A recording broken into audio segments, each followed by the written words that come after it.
Father's Day was a few days ago, and I want to look back on my journey as a dad. When we first found out that Nisha was pregnant, I suppose the imminent thing was the pregnancy. I didn't think too much initially about what that then means for me. And I remember being at work one morning on a bench having a cigarette, just sort of taken in the morning and trying to wake up, and then suddenly it dawned on me, I've got to teach a boy to become a man one day. I've got to be stable and grown up and sensible. And my entire life has been this mad escapade of selfishness and indulgence. And then suddenly I'm going to have to be responsible for this young person, and this young person. I'm going to have to be responsible for this baby. So my initial fear when I first found out I was going to be a father was, oh no, I don't have the skills. I've only just in the last 20 minutes figured out how to become a man myself.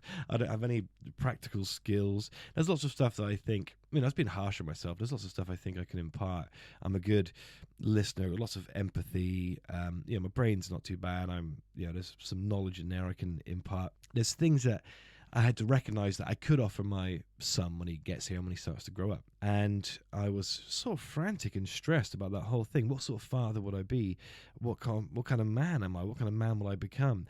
Will I have the patience to put up with the screaming at night and the sleeplessness and the sleep deprivation? And that was a real anxiety, because that can be really scary and intimidating.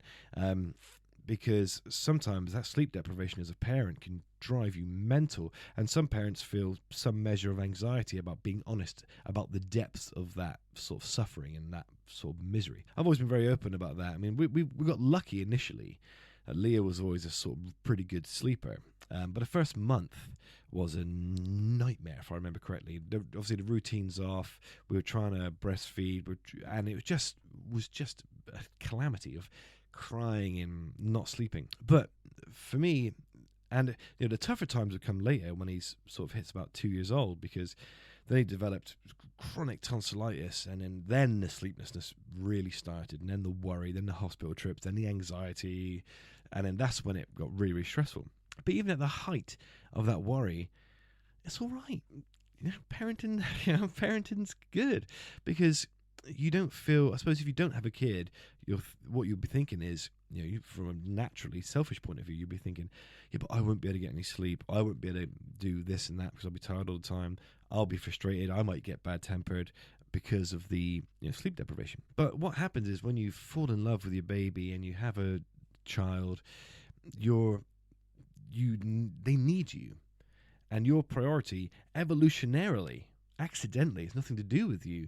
Your priority becomes them and their needs and making sure they're happy and provided and cared for. That shift can only happen, I think, when a boy becomes a man, or when a man becomes a parent, because it, like I said, it's evolutionary. So something deep within your primordial self clicks, and then you can just sort of spring into action. So actually, the sleep deprivation, it does lead to arguments sometimes, and it puts a strain on a relationship. If your relationship's solid, then you'll always make it through, and it'll always make you a better couple. But I always find that there's nights where I'm in Leo's room, because even the last couple of months he's been unwell, and he hasn't been sleeping very well either.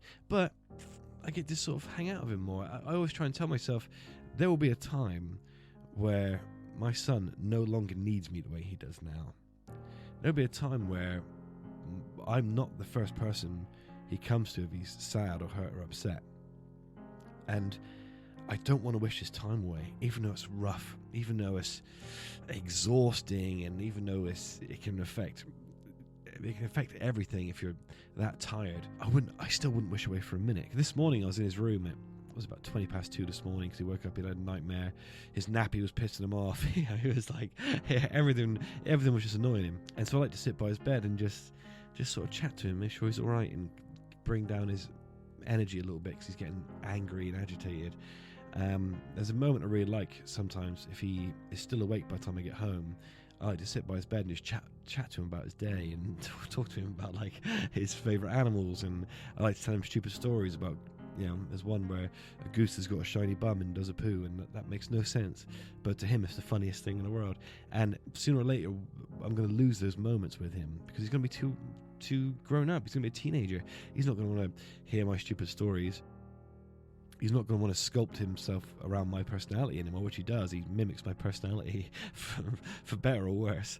And so parenting is the greatest thing you can do. It's the greatest well of love you can draw from. It changes the way you see the universe, the world, politics, society. It changes everything because your priority is now him or her and not you. And that shift takes some getting used to. But if you're about to be a father for the first time, then just know that you'll be okay, because that love, that protectiveness, that instinct will just kick in.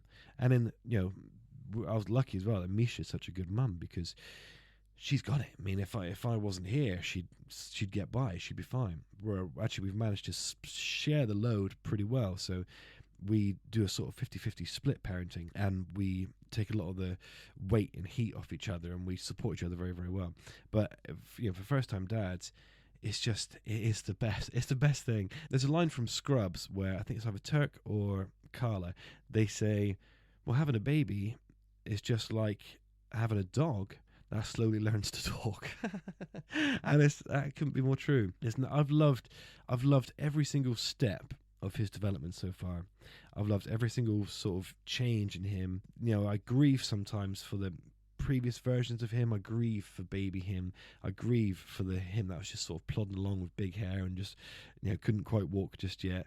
But I'm always excited for the next step. Yeah, and the kid just sort of becomes your little pal and your little mate, and it's so nice just to chat to them and figure out their personality and help sculpt that personality and figure out who they want to be one day. I'm so excited for every single stage of parenting. And parenting is good. Have a baby. No, don't just have a baby.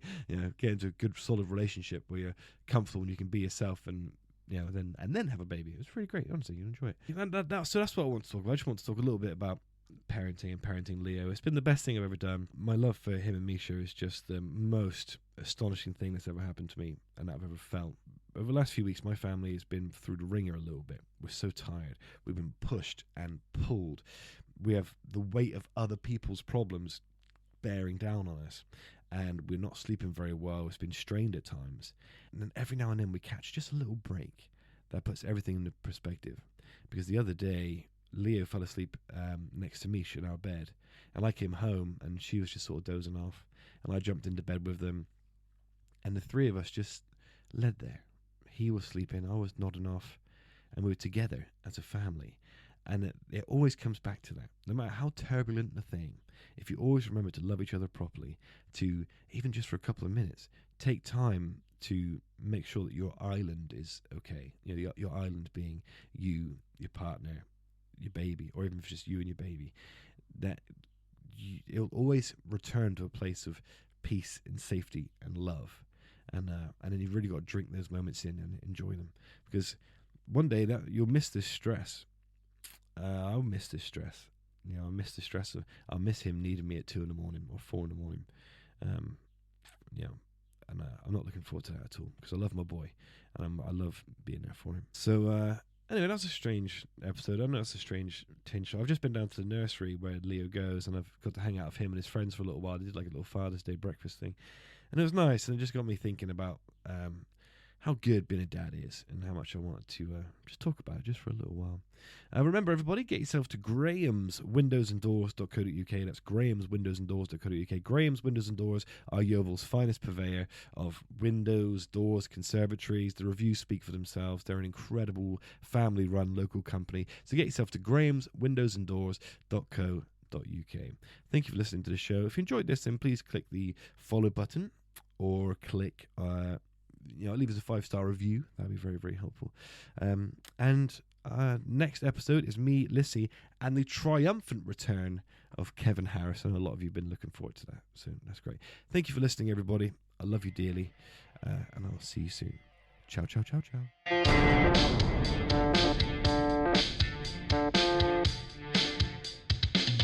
Hiya, you're right. Hi, everyone.